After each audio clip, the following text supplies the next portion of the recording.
ایک میاں بیوی ٹرین میں سفر کر رہے تھے۔ ان کی گود میں ایک خوبصورت بلی کا بچہ تھا۔ کسی بات پر جھگڑا ہوا اور غصے میں شوہر نے بلی کے بچے کو کھڑکی سے باہر پھینک دیا۔ بیوی چیخ اٹھی مگر کچھ کر نہ سکی۔ سامنے ایک ننھا سا کتا بیٹھا سب دیکھ رہا تھا۔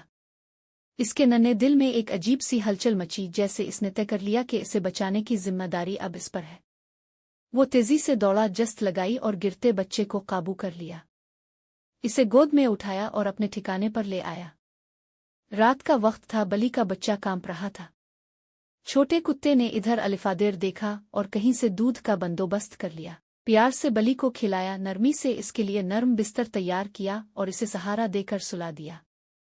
اگلے دن وہ کہیں سے ایک چھوٹا سا گوشت کا ٹکڑا لے آیا، اسے خوب محنت سے تیار کیا اور بلی کو کھلایا۔ دیکھتے ہی دیکھتے وہ دونوں سچے دوست بن گئے، ایک دوسرے کے ساتھ کھیلتے ہنستے اور